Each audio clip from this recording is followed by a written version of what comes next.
Assalamualaikum everyone. Welcome back to my channel. I am Arfa and I study from Yakin 2.0 batch. I am a NEET dropper student. So in this video I am sharing about how I am preparing for AITS test. So start करते हैं physics से।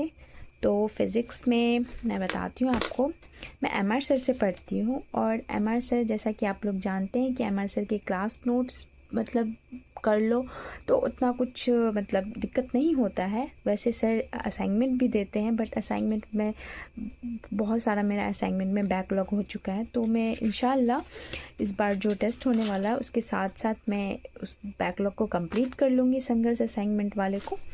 सो जो sir जैसा बताते हैं कि class में वही लिखें जो इम्पॉर्टेंट है, और सर वहाँ पे बता देते हैं कि इस क्वेश्चन को लिखना है, इस क्वेश्चन को लिखना है।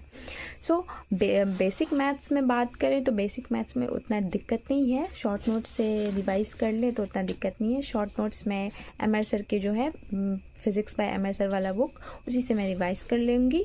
और बात करें 2 चैप्टर मेरा लग रहा है वीक है, और जो कि काइनेमेटिक्स है उसमें क्वेश्चन प्रैक्टिस की थोड़ी ज़्यादा ज़रूरत है।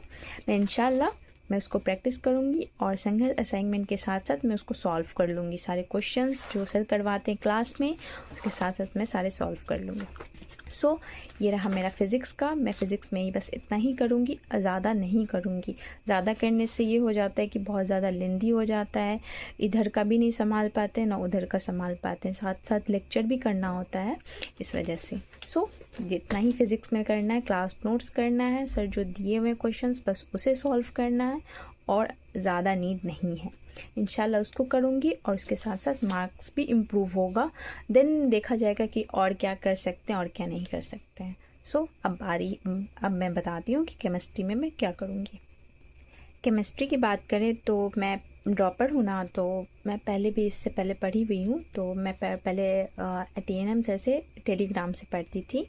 सो मेरा उनसे मूल कॉन्सेप्ट बहुत अच्छे से पूरा स्ट्रॉन्ग है, और बस इसमें ज़रूरत ये है कि शॉर्ट नोट्स के साथ रिवाइज़ करना है और मुझे क्वेश्चन प्रैक्टिस करना, बस इतना करना, उससे ज़्यादा कुछ नहीं करूँगी मैं।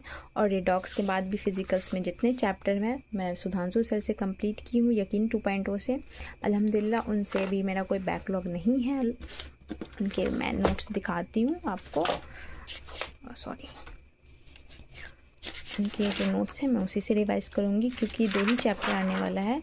तो AITS के साथ साथ अच्छे से रिवीजन भी करना है और मुझे क्वेश्चन प्रैक्टिस भी अच्छे से करनी होगी।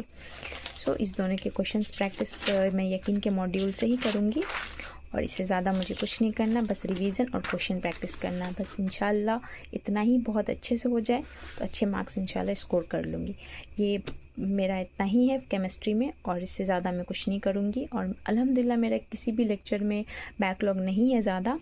बैकलॉग बस मुझे क्वेश्चन प्रैक्टिस में, जैसे कि सर असाइनमेंट दिए हैं उसमें बैकलॉग है, और सुधांशु सर DPP जो दिए हैं उसमें 1-2 चैप्टर्स में मेरे बैकलॉग है, बस उससे ज़्यादा मेरा कुछ नहीं है। बस उसको रिवीजन करती रहूँगी, इससे ज़्यादा मुझे कुछ नहीं करना है। अब बारी आती है बायोलॉजी की, तो मैं आपको बताती हूँ बायोलॉजी में क्या करूँगी मैं।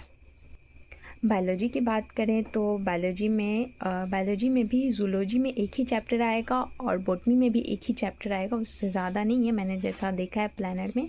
बायोलॉजी में जूलॉजी में बात करें तो एक चैप्टर है स्ट्रक्चरल ऑर्गेनाइजेशन, और बॉटनी में आपको cell the unit of life, बस यही 2 चैप्टर है। और मैं जूलॉजी की बात करूँ तो मैं मैम से पढ़ती हूँ, आकांक्षा मैम से, अल्हम्दुलिल्लाह उनसे बहुत अच्छा कॉन्सेप्ट क्लियर हो जाता है। और मैं सिर्फ NCERT प्रेफर करती हूँ, और यकीन के मॉड्यूल से क्वेश्चन सॉल्व कर लेती हूँ, और जो मैम देती हैं DPPs बस उतने कर लें तो अल्हम्दुलिल्लाह मार्क्स अच्छे इंप्रूव हो सकते हैं। मैं जैसा मानती हूँ मैं इतना ही करती हूँ, उससे ज़्यादा मुझे नहीं लगता कि ज़्यादा करना चाहिए। अगर इंशाल्लाह मार्क्स अच्छा आया तो मैं और अच्छे से उसको इम्प्रूव करूँगी। सो मैं बायोलॉजी में बस इतना करती हूँ कि मैम जो पढ़ाती हैं और जो मुझे दिक्कत होता है मैं साइड में लिख लेती हूँ, बस जैसा कि आप लोग देख सकते हैं। मैं आपको दिखाती हूँ शॉर्ट नोट्स टाइप, मैम जो बोन्स के बारे में बताई थी मैं यहाँ लिख ली थी बस। और मैं पुराने NCERT में लिखी हुई हूँ और नई NCERT भी मैं पढ़ती हूँ। तो ये रहा स्ट्रक्चरल ऑर्गेनाइजेशन का और cell the unit of life का, ये रहा। मैं बॉटनी आपको बता दूं कि मैं रुपेश सर से पढ़ती हूँ, और बस यही है, इसको रिवाइज़ करना है। और सर रूपेश सर जो क्लास टेस्ट दिए हुए थे उस सबको दोबारा लगा लूँगी, तो मेरी प्रैक्टिस उससे हो जाएगी। और रही बात और प्रैक्टिस की, उसमें बायोलॉजी में तो यकीन के मॉड्यूल लगा लूँगी, बस इससे ज़्यादा कुछ नहीं। सो यह रहा बायोलॉजी का, और ये मेरा पूरा शेड्यूल है कि मुझे इतना कंप्लीट कर लेना है इंशाल्लाह। उसके बाद मैं बताऊँगी मुझे कैसा मार्क्स आया। So that's for all today, hope you like my videos. So comment में ज़रूर बताएं कि आपको मेरी वीडियोज़ कैसी लगती है। तब तक के लिए बाय, अल्लाह हाफिज़, अस्सलामु अलैकुम।